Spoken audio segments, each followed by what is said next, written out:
A continuación presentamos la Escuela Dominical, esta vez a cargo del doctor Reinaldo Ramírez.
Hoy tenemos un descanso del estudio que hemos venido desarrollando, pero tenemos otro tema también muy interesante que el doctor nos va a compartir esta noche. Así es que voy a dejar el tiempo al doctor para que él nos presente el estudio que tiene ahí preparado para nosotros. Buenas noches, hermana Mari, hermana Isabelita también. Veo que están conectados. El tiempo es suyo, Doc. Muchas gracias. Buenas noches a todos. Qué bueno verlos de nuevo. Hoy vamos a compartir un tema realmente interesante, como todos los que hemos venido estudiando desde hace ya varias semanas, meses. Y este es uno realmente impresionante. Cuando uno lo comienza a leer y a estudiar, como toda la escritura, hay algunos aspectos aquí que quedaron escritos precisamente para que nosotros vayamos comprendiendo los tiempos y para que vayamos comprendiendo de alguna forma la razón. Dios nos va revelando diferentes aspectos, así es de que yo se los voy a mostrar para que ustedes puedan leerlo junto conmigo. Bueno, voy a compartir la pantalla ahora entonces. Entonces, el velo del templo se rasgó en dos cuando Jesús murió. Ahí está. Durante el tiempo de la vida de Jesús, el templo de Jerusalén, como todos sabemos, el templo de Jerusalén era el centro de la vida religiosa del judaísmo. Un lugar en el que se llevaba a cabo los sacrificios de animales y la adoración, estrictamente de acuerdo con la ley y la instrucción que había recibido Moisés de Dios cuando ellos estuvieron en el desierto. Hebreos 9, del 1 al 9, dice que en el templo había un velo que separaba, como todos sabemos, el lugar santísimo, que es el lugar terrenal donde moraba la presencia de Dios, del resto del templo donde moraban los hombres. Eso significaba, como todos saben, de que había una separación y el hombre no podía entrar hasta este lugar santísimo. Únicamente podía entrar ahí una vez al año el sumo sacerdote. Para el tiempo de Jesús, Caifás era el sumo sacerdote, yerno de Anás, quien le había dejado el puesto Anás había sido sumo sacerdote y le había dejado el puesto a Caifás, su yerno. Entonces, Caifás era el sumo sacerdote. Habían otros sacerdotes más en el tiempo de Jesús, por supuesto, en donde ellos por turnos venían ministrando y sirviendo en el templo. Por eso es de que le toca el turno, cuando la escritura dice que le toca el turno, ¿recuerdan? Al padre de Juan el Bautista, es porque él era un sacerdote dentro de aquel grupo de sacerdotes que servían o que ministraban en el templo. Entonces, esto era la observación realmente obligatoria del pueblo judío en el tiempo de Jesús, que había sido establecida, como dije, por Dios a través de Moisés y que venía desde el desierto.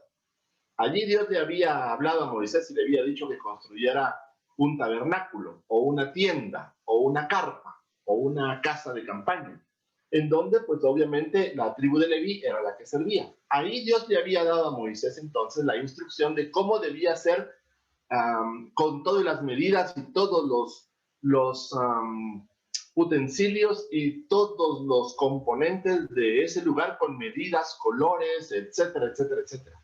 Entonces había una instrucción muy clara que está descrita, por supuesto, en el Antiguo Testamento, en donde debía de ser observada rigurosamente.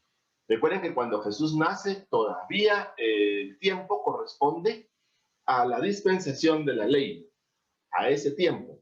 Entonces Jesús nace bajo esa línea. Él tenía que observar, por supuesto, todo ese ritual y tenía que pues ser parte, por supuesto, como sus padres y como toda la comunidad de observar. El templo entonces aquí era el centro realmente de la vida religiosa, que venía desde hacía muchísimos años atrás y que ellos observaban a través de sus generaciones y le enseñaban a sus descendientes cada vez.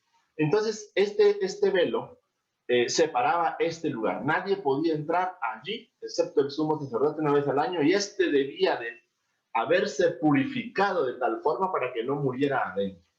Pues si este había cometido algún pecado, este no estaba limpio, no estaba preparado, este moría nomás entrar. Estando adentro, este moría. Entonces, nadie podía accesar hasta ese lugar. El hombre estaba separado entonces de Dios por el pecado. Isaías 59. Solo el sumo sacerdote tenía permitido pasar. Entonces, para entrar a la presencia de Dios, por todo Israel y hacer expiación por los pecados. En Levítico. Esta era la observación. No había realmente otra forma. Entonces, aquí se centra el aspecto importante de lo que vamos a ir viendo, la observancia y el estricto cumplimiento de esa norma. Bueno, el templo entonces de Salomón tenía 30 codos de altura, Primera de Reyes 6, pero Herodes había aumentado la altura a 40 codos. De acuerdo con los escritos de Flavio Josefo, un historiador judío del primer siglo, no hay seguridad respecto a cuánto equivalía exactamente un codo de la medida en metros y centímetros muy exacta o precisa, pero es válido, dice, asumir que el velo tenía cerca de 18 metros de altura más o menos y tenía alrededor de unos 10 centímetros de espesor o de grosor, y que aún, decía Josefo, 2 caballos atados a cada uno de sus extremos les era imposible rasgarlo. Era tan fuerte, tan consistente, que este no se rompía tan fácilmente. Esa había sido la instrucción. Van a ver adelante cuando Dios le dijo cómo tenían que hacerlo, qué características tenía que tener este velo. Y la descripción en el libro del Éxodo enseña que este grueso velo fue confeccionado con material azul, con púrpura, con carmesí y fino lino torcido. Eso le daba resistencia y, por supuesto, un significado extraordinario. No era cualquier cortina, o no era cualquier velo, o no era cualquier tela. Tenía ciertas o determinadas características de resistencia y los materiales debían de ser así como él se los había dado como instrucción para que lo hicieran. Recuerden que para entonces tenían allí en el desierto los mejores artesanos, los mejores constructores, los más hábiles, los más diestros para poder construir todo lo que el Señor les había dicho como tenía que ser. Cuando Jesús muere, el velo se rasga en 2 y Dios se muda de este lugar para no volver a morar en un templo hecho por manos humanas. Y esto está en Hechos 17:24. Dios termina con este templo y su sistema religioso. El templo y Jerusalén quedan entonces desolados. Después entonces va a venir la destrucción por los romanos en el año 70 después de Cristo. Pero para entonces, cuando el velo ya se había rasgado, el sistema religioso, como dice en la instrucción, el sistema religioso judío realmente ya no era válido en ese momento. Ya había pasado. Y entonces ahora, a partir de ese momento hacia adelante, ya estábamos hablando de otro tiempo, de otras condiciones. Entonces el Señor ya no estaba, digamos, literalmente hablando, conforme a la instrucción de Moisés, hasta antes de rasgarse el velo hacia atrás, el Señor ya no estaba en ese templo. Entonces cesan los sacrificios también, porque Él entrega su cuerpo como un sacrificio por el pecado, justo como Jesús había profetizado que debía de suceder en Lucas 13:35. Entonces, para la destrucción del templo, vean ustedes aquí cómo se rasga, esto había cesado ya.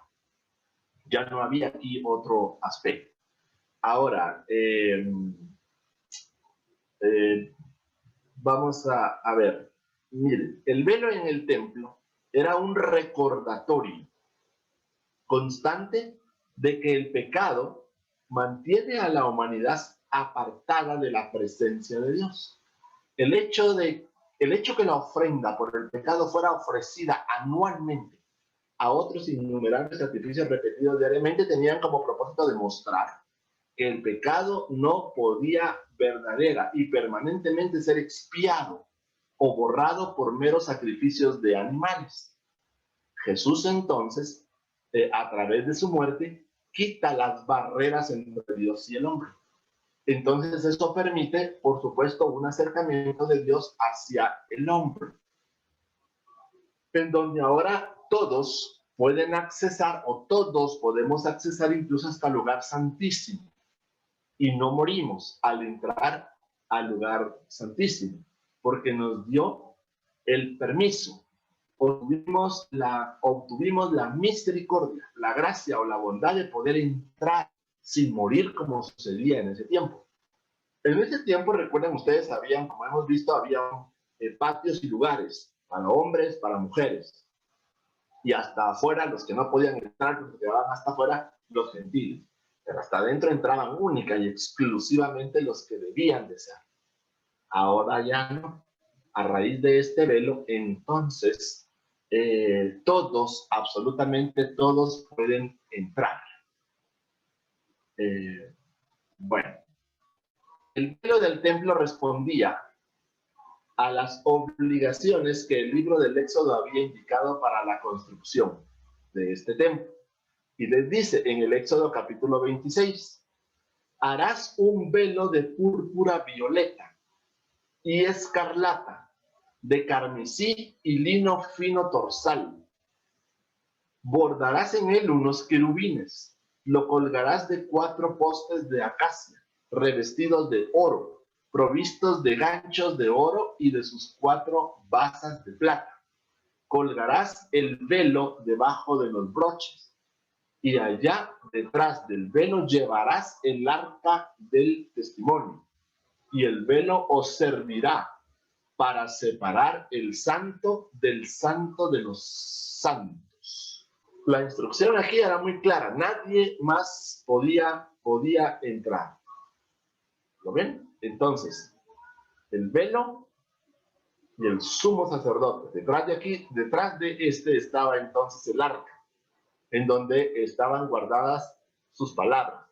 También estaba ahí la vara de Aarón, había una muestra del maná que Dios les había dado al pueblo en el desierto. Entonces, ¿cuándo Dios dejó de dar el maná a su pueblo? Porque el pueblo tuvo maná cuando estuvo en el desierto, aprovechando que estamos hablando de lo que hay adentro. Cuando el pueblo dejó de recibir maná. El pueblo dejó de recibir maná cuando cruzó el río Jordán y entró entonces a la tierra prometida. Allí, cuando cruza el Jordán, entra a la tierra prometida, el pueblo deja de recibir maná del cielo. Entonces, cuando deja de recibir maná, ¿de qué se alimenta? De los frutos de la tierra en la que fluye leche y miel. Es interesante. Dios les dio el pan durante todo el desierto. Una vez cruzan el río Jordán, entran a la tierra prometida, entonces ahora se alimentan de los frutos de la tierra que Dios les había prometido que se les iba a dar. En ese momento justo, Dios les deja de enviar el maná. Entonces ellos ya dejan de comer maná y comienzan a comer de todos los frutos que habían entonces en esa tierra en donde ellos ahora ya se encontraban, pues prácticamente, estaban prácticamente ahí sus pies en tierra, en su tierra, en la tierra que Dios les iba a dar. Eso había dentro del arca y eso iba a servir, por supuesto, para recordarle al pueblo de las maravillas y las grandezas que Dios había hecho. Los sacerdotes, los maestros de la ley, sabían perfectamente bien del simbolismo de lo que esto significaba para ellos dentro de su fe y dentro de su sistema y dentro de su cultura y dentro de su enseñanza oral, dentro de su enseñanza escrita. De tal forma que el velo era una franca y total separación. Pero cuando Jesús muere, viene entonces a cambiar el momento o las circunstancias o los tiempos cambian. Dice, todavía hoy en las sinagogas hay colocado un velo frente al armario sagrado, donde se conservan los rollos de la Torá o los rollos del Pentateuco o la Escritura, Génesis, Éxodo, Levítico, Números y Deuteronomio. Algunos tienen velo, otros tienen unas puertas corredizas. Todavía hoy en día en la sinagoga se tiene esto y que simboliza o recuerda, por supuesto, aquel velo del templo que separaba un lugar del otro. Ahí se guardan o se conservan o se protegen o se vigilan o se cuidan o se mantienen los rollos o las palabras. Con estas noticias esenciales, dice, somos capaces de entender la grandeza de la cualidad extraordinaria del evento, al que Mateo une el terremoto, un tipo de eclipses. Por otro lado, dice realmente extraordinario, puesto que en aquellos días de Pascua había plenilunio y la luna se encontraba al lado opuesto del sol. Por lo tanto, no habría podido ocurrir el eclipse y la resurrección de los cuerpos sepultados. Más adelante yo les voy a mostrar, porque le añadí unas 3 diapositivas más para poder aclarar algunos aspectos históricos, relatos interesantes con relación a estos 3 eventos. El día que Jesús muere en la cruz se rasga el velo, pero también existen otros eventos como estos descritos aquí. Un eclipse. Recuerdan que generalmente la Pascua se daba o se da, mejor dicho, coincide con las estaciones o los tiempos. Tiene una razón. Cuando el pueblo sale esclavo de Egipto y cruza el mar, el Señor lo hace en la estación o en la temporada de la primavera. El pueblo no salió en época de lluvia ni en época de frío. El pueblo salió en la primavera, cuando todo florece, cuando todo brota, cuando todo nace de nuevo, cuando las hojas tienen su mejor color, cuando todo es más verde, cuando los colores son más cálidos, cuando viene aún los animales de los bosques, aún la flora y la fauna está en su esplendor. Dios saca a su pueblo en ese tiempo. Salen y a partir de ahí se recuerdan cuando cruzan el mar en rojo, dice, este será el primero de los meses del año, o el primer mes del año. Entonces aquí estamos hablando, como se había mencionado en alguna oportunidad, de un calendario religioso. No es un calendario gregoriano, ni es un calendario judío civil, es un calendario religioso en el cual se iban a comenzar a establecer las fiestas de recordatorio o las celebraciones. Es interesante, y lo estoy mencionando ahorita porque van a ver más adelante, hay extraordinaria coincidencia y encaja perfectamente bien a lo que nosotros hemos venido estudiando y a lo que nosotros en nuestros tiempos están coincidiendo otra vez, como en esos momentos. Entonces, El pueblo sale en la época del florecimiento. De hecho, te recuerdan que en algún momento yo hice una mención en que cuando Dios le da al pueblo de Israel las tablas de los 10 mandamientos en la cima del monte, se dice históricamente que después de que Dios descendió al monte y le dio las tablas a Moisés, el monte floreció. Un monte que no había florecido, el monte floreció o florió, se llenó de hierba, creció. Era una época en donde el Señor estaba también anunciando. Pero estos plenilunios en donde el sol se encuentra en una posición distinta, como era posible de que hubiera un eclipse. Van a ver más adelante algunas explicaciones de ese aspecto, en donde pues estudiosos, historiadores, vienen y describen lo que pudo haber sucedido. No dice la escritura literal, aquí dice un eclipse, pero hay comentarios en donde en la escritura uno los lee y se los imagina y considera cómo pudo haber sucedido eso.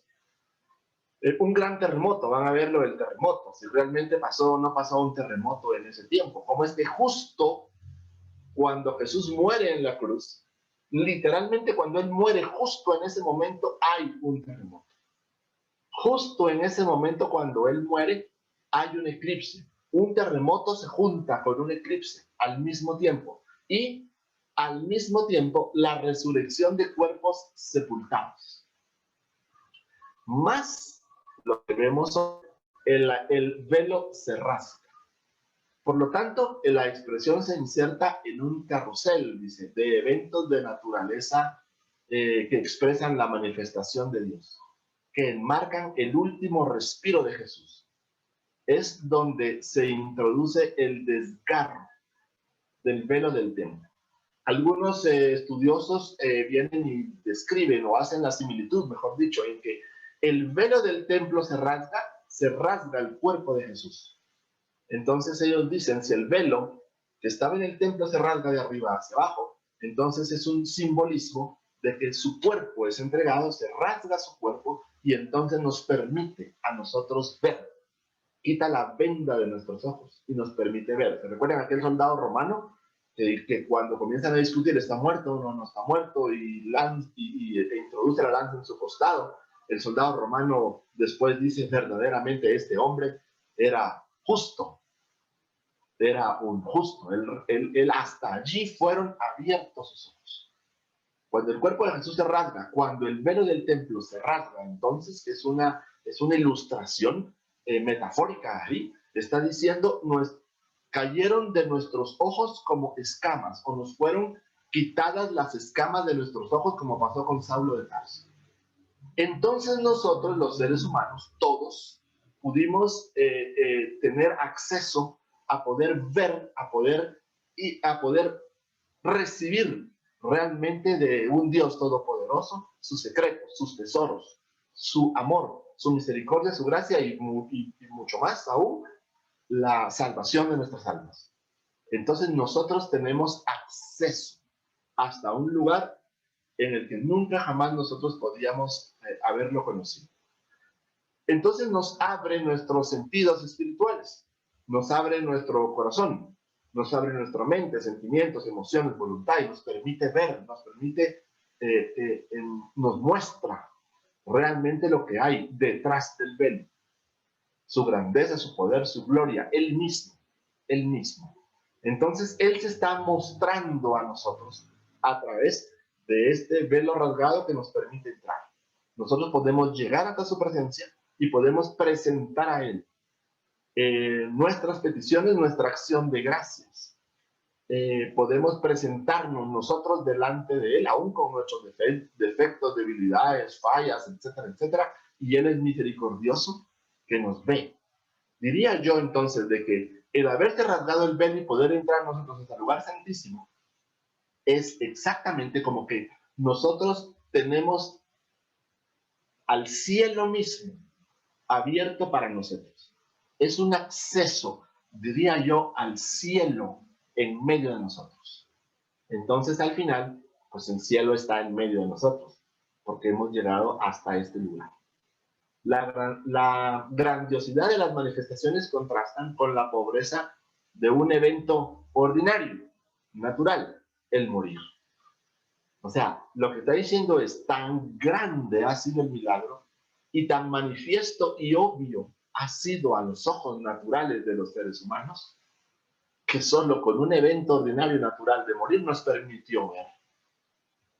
Entonces, de lo sencillo, digamos, o de lo ordinario, o de un evento natural físico, nos permite entrar a una dimensión sobrenatural espiritual que despierta nuestros sentidos y nos alimenta.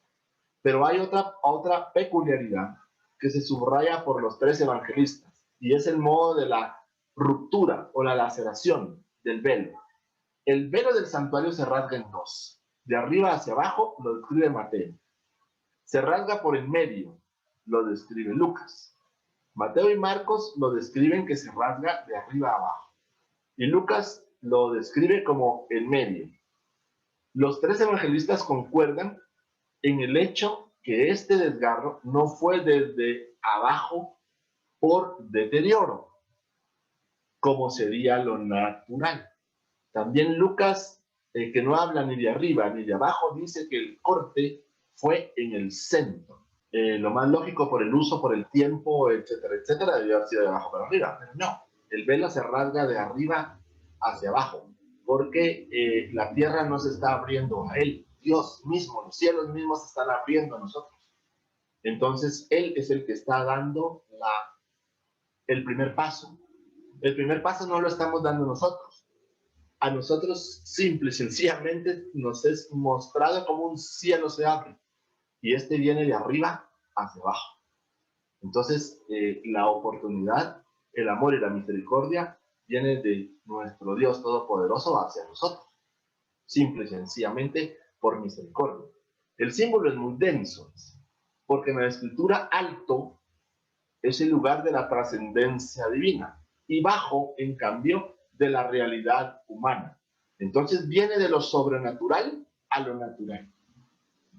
No de lo que nuestros ojos ven aquí abajo, sino la apertura es de lo sobrenatural a lo natural. Recuerden que todas las cosas naturales son hechas o son manifiestas luego de que han sido manifiestas en el aspecto sobrenatural espiritual. Eso significa que para que yo pueda entender y comprender la escritura, que lo que Dios quiere mostrarme primero espiritualmente, tengo que estar preparado para conocer. Primero tengo que estar preparado para. Entonces, ese aspecto espiritual tiene que darse.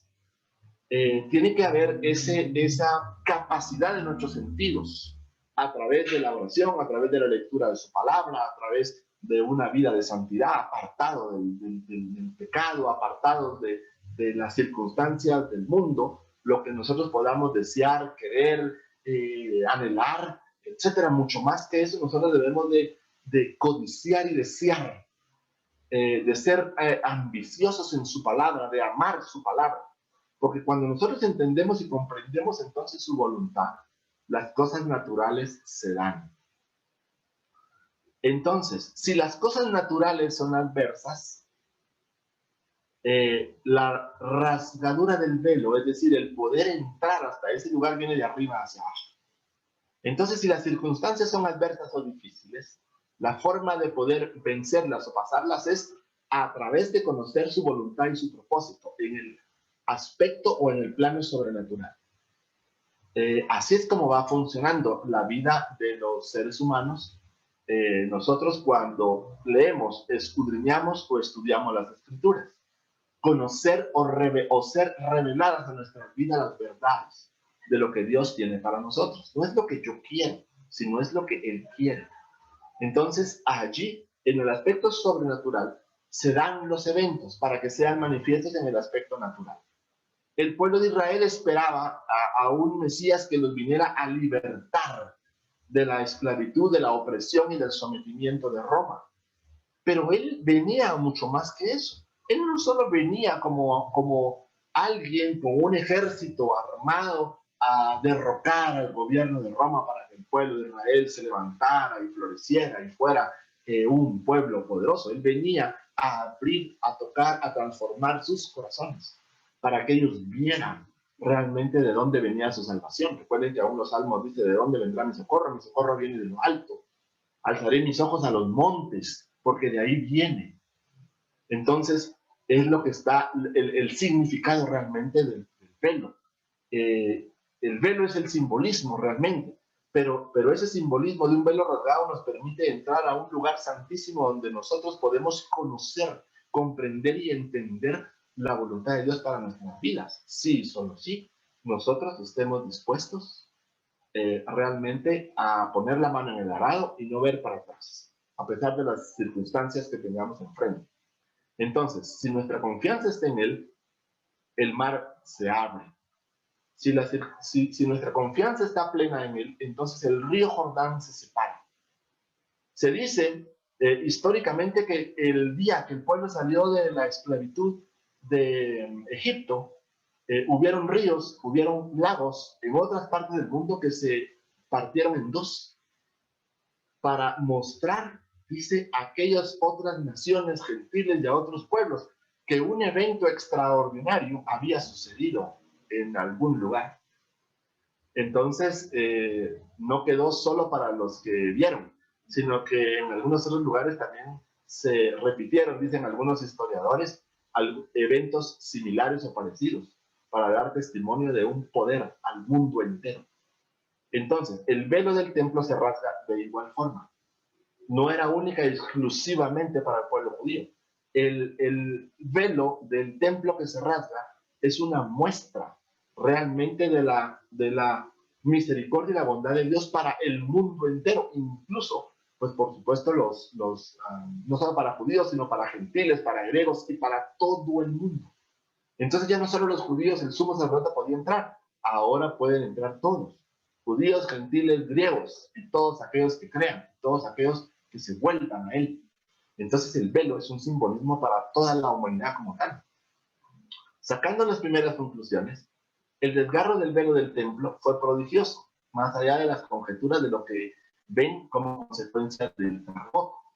Esto comenzó de lo alto a partir de Dios, por su iniciativa, como también las demás manifestaciones que ocurrieron alrededor de la crucifixión.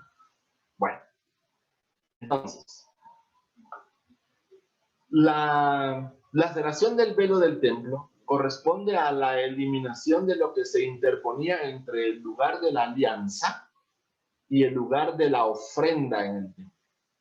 Recuerdan que, como dijimos y como hemos estudiado anteriormente, habían lugares para ofrendas, pero este lugar de la alianza estaba separado de este otro lugar. Por lo tanto, el último respiro de Jesús borra la separación cultural. Se refiere a la distancia entre Dios y el hombre, que es colmada por Cristo. Lo explica, dice en la epístola de los Hebreos 9:11, que miren cómo lo describe Pablo, que yo lo puse aquí en color azul. Miren, yo lo escribí en ese color azul, porque realmente es interesante la forma en que lo escribe y lo describe. Dice, pero presentóse Cristo como sumo sacerdote de los bienes futuros. Entonces, aquí está diciendo para comenzar de que Cristo es el sumo sacerdote. ¿Por qué? Porque en lo que hemos hablado anteriormente, para el pueblo, el sumo sacerdote era la máxima autoridad religiosa ahí, dentro del templo, dentro del tabernáculo, y que había sido una instrucción para Moisés. Al sumo sacerdote, que para entonces era un hombre, hasta antes de este momento, ahora está diciendo que Cristo se presentó como el sumo sacerdote. Entonces ya no hay hombres sumos sacerdotes, porque Cristo vino aquí a hacerlo. De los bienes futuros. Fíjese que no está diciendo pasados ni presentes, de los bienes futuros. A través de una tienda. ¿Lo recuerdan? Una tienda mayor y más perfecta. Les está haciendo mención al pueblo, les está diciendo entre líneas, pero muy clara y muy directamente, aquellos sumos sacerdotes, el tabernáculo, la tienda en el desierto, lo que Dios le dijo a Moisés. Y más aún perfecta, no fabricada por mano de hombre, como lo hicieron aquellos hombres por la instrucción. Es decir, no de este mundo, no para lo terrenal. Y penetró en el santuario una vez para siempre, no con sangre de machos cabríos ni de novillos, sino con su propia sangre, consiguiendo una redención eterna. Antes había que ir y presentar el sacrificio por los pecados. 3 veces al año se presentaba el pueblo al templo, y iban y ofrecían. Ahora ya no hay que hacerlo después de esto, porque lo hizo una sola vez y para siempre, y para una redención eterna. Interesante, porque entonces, ¿qué pasó aquí después del velo que se rasga? Entramos a esta descripción. Estamos en este momento ahora en donde Cristo viene a anunciar realmente el año agradable, la salvación para todo el mundo. Recuerdan que hemos dicho en algunas lecciones anteriores y en los estudios anteriores de que ahorita estamos en un tiempo, el tiempo de los gentiles. El reloj se detuvo para el pueblo judío, el reloj se detuvo para Israel, el tiempo de Dios se detuvo para ellos. Ahorita ellos están en una pausa, están en un tiempo de espera, porque Dios dio lugar al tiempo de los gentiles, está llamando a los gentiles en este momento, el tiempo no de los judíos, el tiempo de los gentiles. Entonces, el Señor entonces viene y da en la Pascua. Esto está sucediendo en la Pascua. Recuerden que aquí, como hemos estudiado otras veces, justo en este momento, y lo acabamos de terminar hace 1 o 2 semanas, si mucho, hace unos 8 o 15 días, exagerado, acabamos de terminar el estudio. Y termina precisamente con la Pascua, que coincidió, por supuesto, con la Pascua en nuestro calendario gregoriano. Pero ese es interesante, porque durante este momento es cuando el Señor está llamando a todos justo en esta Pascua, diferente a aquella. La primera, voy a decirlo por llamarlo de esa forma, cuando Dios saca a su pueblo. Esa es una Pascua, y después les dice que se debe de celebrar la Pascua, se debe de recordar esa Pascua, y así viene por toda la historia, hasta el tiempo nuestro. Y llegamos hasta este año, al año en que Jesús da su vida, el cumplimiento de la semana de la profecía de Daniel. Una Pascua, en donde se sacrificaba un cordero, ahora es el Hijo del Dios viviente. Entonces, este tiempo es un año agradable, como lo dijo Isaías 53. ¿Recuerdan cuando Jesús está predicando en Israel y entra a una sinagoga y le es presentado el rollo, él abre el rollo y dice, este es el año agradable, el año en que se da vista a los ciegos, los sordos oyen, los muertos resucitan, etc. Ahora aquí hay algo interesante. Si Jesús está hablando de este tiempo, cuando Él está ahí enseñando, cuando Jesús está hablándoles a todo el pueblo en ese momento de un año agradable, de un año de libertad, de un año en que las cadenas caen, las cadenas se rompen, un año de libertad, un año de salvación, un año de llamar al arrepentimiento, un año de conversión, un año de dejar su vieja naturaleza, y comenzar una relación directamente con el Hijo de Dios, en donde él literalmente explica las palabras a cada uno de nosotros, en donde recuerdan cuando es presentado Jesús en el templo, aquella profetisa lo ve, y aquel hombre dice no iba a morir hasta que no viera al Hijo. Está hablando de un tiempo, justo dentro de esta era, o dentro de este momento de accesar a un lugar que nadie más podía entrar y que por supuesto los demás no lo conocían como tal.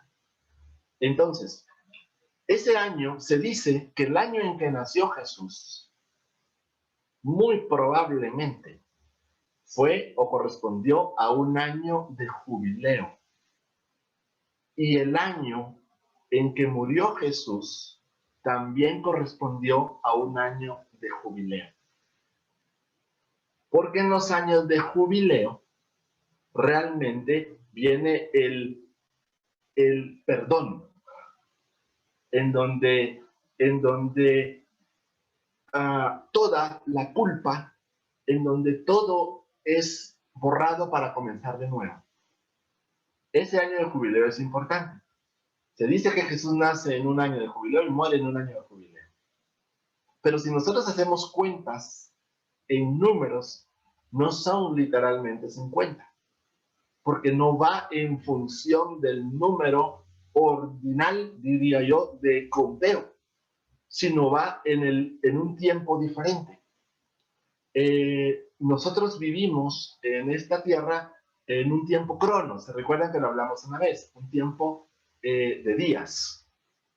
Pero el tiempo de Dios, que es un tiempo kairos, es distinto.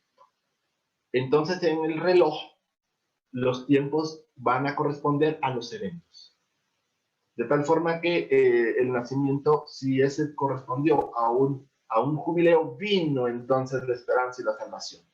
Recuerden que los jubileos en el Antiguo Testamento, en el libro de Levítico, se anunciaban sonando las trompetas. Cuando Jesús nació, se recuerdan, hay unos pastores que están cuidando a las ovejas y unos ángeles anuncian. Entonces anuncian tiempos. Entonces por eso los historiadores o algunos estudiosos dicen que este era un año de jubileo. Muy probablemente, muy seguramente fue un año de jubileo porque se anuncia una salvación. Se llama a un arrepentimiento. Ha nacido un Mesías. Pero en el tiempo de la muerte es igual. Está anunciando una salvación. Está trayendo entonces vida a los muertos. Está trayendo vista, está trayendo oído. Está sanando a enfermos. Entonces es un año de jubileo. Es el precio que se paga por nuestros pecados. Él está pagando entonces el precio por nuestros pecados. ¿Ven? Entonces hay tiempos interesantes allá. Muy bien. Entonces dice Isaías 61. El Espíritu de Jehová, el Señor, está sobre mí, porque me ungió Jehová, me ha enviado a predicar las buenas nuevas a los abatidos, a vendar a los quebrantados de corazón, a publicar libertad a los cautivos y a los presos, apertura de la cárcel, a proclamar el año de la buena voluntad de Jehová y el día de venganza del Dios nuestro, a consolar a todos los indultados, a ordenar que los afligidos de Sión se les dé gloria en lugar de ceniza, óleo de gozo en lugar de luto, manto de alegría en lugar del espíritu angustiado, y llamados árboles de justicia, plantío de Jehová para gloria suya.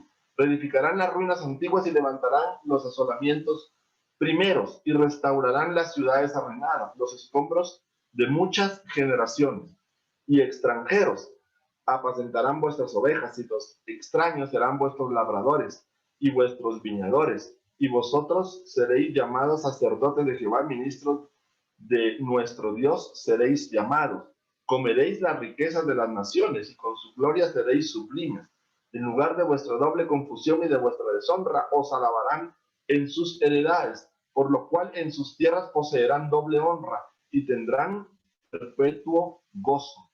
Porque soy amante del derecho, aborrecedor del latrocinio para holocausto. Por tanto, afirmaré en verdad su obra y haré con ellos pacto perpetuo. Es un jubileo. Está diciendo o nos está ilustrando que es un jubileo, un perdón. Dice entonces, miren algunos documentos históricos o apócrifos relacionados con los eventos que sucedieron el día que murió Jesús, junto cuando se rasga el velo. Dice, El eclipse de crucifixión se describe en algunos textos apócrifos. Esto no está en escritura. Estos son relatos históricos que comentaristas o historiadores o investigadores aún modernos están comenzando a través de excavaciones arqueológicas o a través de documentos que han encontrado, rollos que han encontrado, en donde quedan descritos eventos importantes para reforzar de alguna forma o poder ilustrar que lo que sucedió fue real. Varios informes en la literatura apócrifa, no religiosa, se refieren a los eventos del eclipse de la crucifixión. Por eso algunos le ponen como título el eclipse de crucifixión. El Evangelio de Pedro, estos son apócrifos, escrito probablemente en el siglo II, expandió los relatos del Evangelio canónico de manera creativa. Como dice un escritor, los milagros que lo acompañan se vuelven más fabulosos y los presagios apocalípticos están más vivos. En esta versión, la oscuridad que cubre toda Judea llevó a las personas a usar lámparas, creyendo que era de noche. El Evangelio de Nicodemo del siglo IV describe cómo Pilato y su esposa están perturbados por un relato de lo que está sucediendo, y los judíos que convocó dijeron que era un eclipse solar común. Otro texto del siglo IV, el suspenso relato de Poncio Pilato a Tiberio, afirmaba que la oscuridad había comenzado a la hora sexta, cubría todo el mundo, y durante la tarde siguiente la luna llena parecía sangre toda la noche. En un texto del quinto o sexto siglo de Pseudo Dionisio, el Areopagita, el autor afirma haber observado un eclipse solar en la ciudad de Heliópolis en el momento de la crucifixión. Estos son relatos históricos en donde dice, bueno, ¿sucedió o no sucedió? Y los textos describen que sucedió un evento casualmente, entre comillas, justo cuando Jesús se muere en la cruz. No fue ni antes ni después. Justo cuando Jesús se muere, estos investigadores y estos textos describen que coincide con ese tiempo. Entonces, realmente se dio un evento aquí. El terremoto de la crucifixión. Un grupo de científicos estudió ahora los sedimentos del Mar Muerto para determinar si efectivamente hubo un terremoto en esa zona hace 2 milenios. Su conclusión es que muy probablemente esa sacudida haya tenido lugar el viernes 3 de abril del año 33 después de Cristo. Los geólogos Jefferson Williams y Marcus Schau y Bauer del Centro de Investigación Alemán de Geociencias estudiaron una playa en Ein Gedi, ubicada a la orilla del Mar Muerto, a 13 millas de Jerusalén, cuyos sedimentos muestran que hubo allí al menos 2 grandes terremotos. Uno en el año 31 a.C. y otro en una fecha ubicada entre el 26 y el 36 de nuestra era. Así lo explicaban en un artículo publicado en una revista internacional de geología. Pudo haber tenido quizás una magnitud entre 6 y 7 grados en la escala de Richter para nosotros ahora, más o menos. Entonces, esto sacudió realmente la Tierra como tal. ¿Lo ven? O sea, hay eventos arqueológicos importantes que datan de ese periodo de tiempo. Y este último, la resurrección de los muertos de la crucifixión. Demasiado complejo. El texto bíblico no entra en detalles acerca del futuro de aquellos que resucitaron con Jesús, pero sí se consideran como los primeros frutos en el Éxodo 23, 34 y 26, y Levítico 23, de los salvos que resucitarán incorruptibles con ocasión de la segunda venida de Cristo. Primera de Corintios 15, 50 al 55. Entonces ellos solo pueden haber sido resucitados también incorruptibles para recibir el galardón de una vida eterna. En su comentario sobre Mateo 27, Fawcett y Brown declaran que esta fue una resurrección una vez por todas para la vida eterna, y por otro tanto no hay lugar a dudas de que eran para la gloria con su Señor como espléndido trofeo de la victoria sobre la muerte.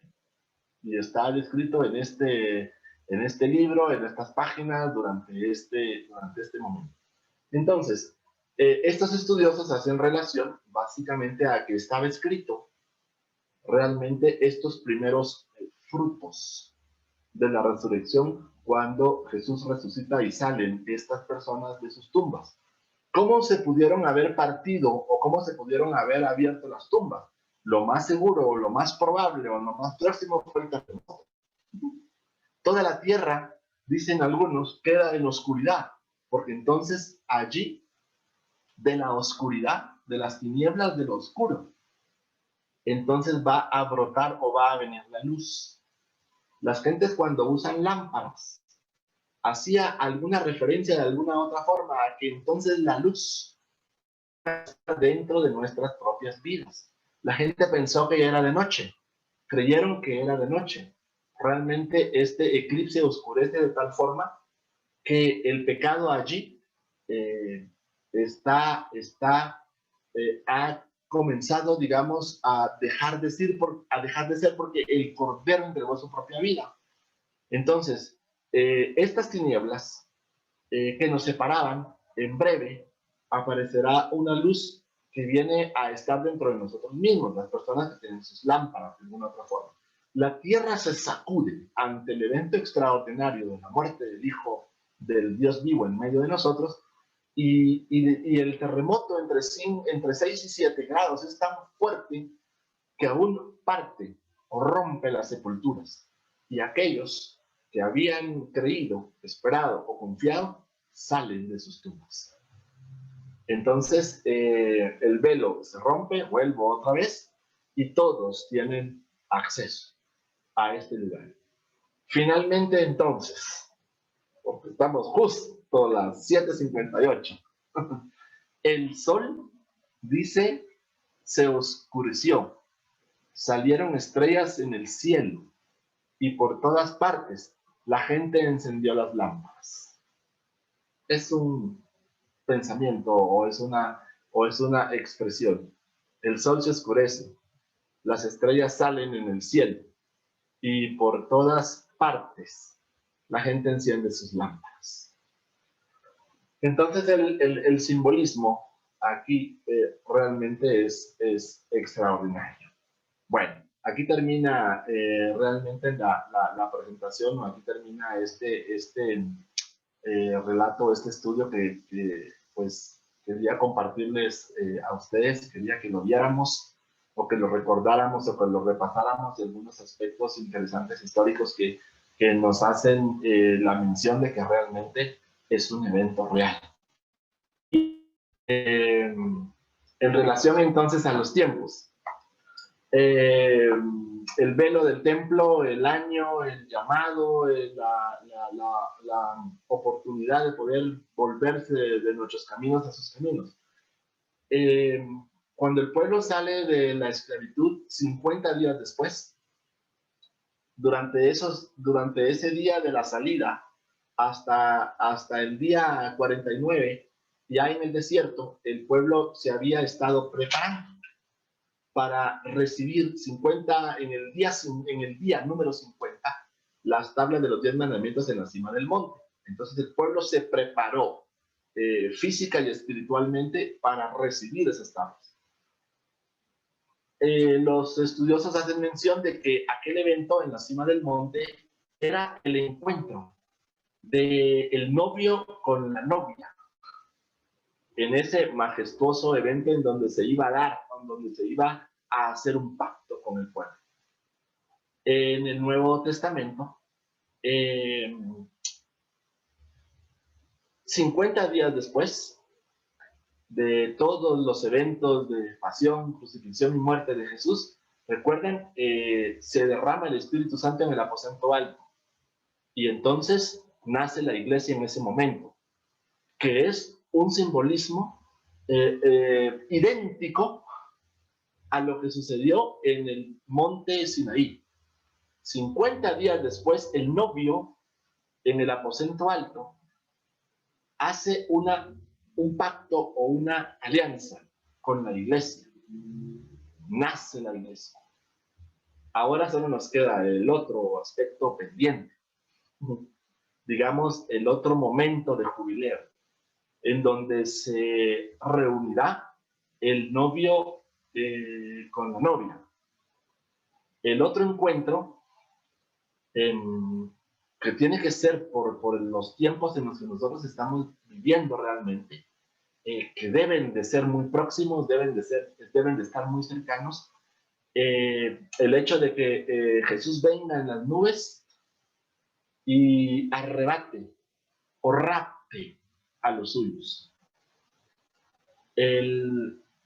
Para estar el encuentro, digamos, en esta, no total como tal, sino el encuentro ahora de su iglesia en las nubes con él para ser llevado al cielo, y después vendrán las bodas del Cordero. ¿Pero por qué estoy diciendo esto? Porque el tiempo para Israel se detuvo, porque estamos, como dije, en el tiempo de los gentiles. Ahora, como nosotros estamos en el tiempo de los gentiles y está detenido el tiempo en el reloj para la tierra de Israel, este año, mayo, y ahorita en este mes en el que estamos, el Estado de Israel cumplió 73 años. ¿Qué significa eso? Que si el Señor dice que la generación no iba a pasar sin antes ver los acontecimientos futuros. Si 70 son los años y 80 los más robustos, si este año el Estado, la higuera, cumple 73, significa que quedan 7 años todavía. Esos 7 años que quedan, la generación dice que no va a pasar sin que vea los eventos. Entonces, la higuera ha florecido, que era lo que él nos estaba mencionando. Vean a la higuera, cuando sus frutos, dice, ya están, el tiempo está próximo, el tiempo está cercano. Cuando la higuera dé fruto, entonces es el tiempo. Y la higuera, justo en estos tiempos en los que estamos viviendo, ha dado fruto. Quedan justo 7 años. Entonces, significa que después del nacimiento de Jesús, un año probablemente, muy seguramente, de jubileo, la muerte de Jesús, el haberte rasgado el velo y que todos puedan entrar, el mundo entero puede entrar a su presencia, otro jubileo. Nosotros esperamos en poco tiempo, en algún momento, como en un abrir y cerrar de ojos, como un relámpago que va de un extremo al otro, ese momento o ese evento de un jubileo, para entrar luego, ya no a la iglesia, para entrar luego a un periodo de 7 años, para después comenzar un periodo, un tiempo de un milenio. Entonces, el nacimiento de Jesús, bueno, la salida de una esclavitud, el pacto mosaico, el nacimiento del Mesías en medio de nosotros, anunciado por los profetas hacía muchísimos miles de años antes. La muerte del Mesías, anunciada por los profetas muchísimos miles de años antes. Y las semanas que van corriendo, estamos justos en ese momento. Entonces, que no nos vaya a pasar lo mismo que nos pasó al pueblo judío. que estamos viendo los eventos, estamos viendo las semanas, estamos viendo el acceso y el año en el que el Señor está derramando su espíritu porque está llamando a todos, que pase tan desapercibido para nosotros que no nos demos cuenta en qué momento el relámpago correrá de un extremo a otro. Entonces, en conclusión, tenemos que estar despiertos, tenemos que estar preparados espiritualmente, como se preparó el pueblo para recibir las tablas de los 10 mandamientos en el monte. Ahora nosotros debemos estar preparados espiritualmente y físicamente para el momento en el que Él venga en las nubes, se dé el arrebatamiento de la iglesia y comience la última etapa de los años que le quedarán a la higuera. 70 y 80 los más robustos, quedan 7. Es poco tiempo, es muy poco tiempo. Entonces, es realmente extraordinario el tiempo o los momentos en que estamos viviendo. ¿Cómo estarán los tiempos finales? Como los tiempos de Sodoma, como los tiempos de Gomorra, como los tiempos de Noé. Estamos igual o peor. Entonces, serán eventos cuando ustedes oigan de rumores de guerra, cuando ustedes oigan de plagas, cuando ustedes oigan de terremotos, cuando ustedes oigan de eventos, dice, es porque los dolores de parto están en curso. En cualquier momento, después de los dolores de parto, viene, por supuesto, el parto, el momento en el que las cosas vuelven a cambiar. Entonces, terminará el tiempo de los gentiles y entonces tendrá la oportunidad de nuevo, otra vez su pueblo, si los que quieran creer, o los que se queden, los que quieran estar dispuestos a esforzarse en poder pasar esa prueba. Pero estamos próximos. Bueno, hasta ahí lo voy a dejar entonces. Así es de que muchísimas gracias por el tiempo y así es de que dejo el momento, si les parece, para si alguien quiere hacer algún comentario, algún aporte o quisiera pues hacer alguna reflexión al respecto, pues les dejo el tiempo para que ustedes puedan expresar lo que consideren conveniente.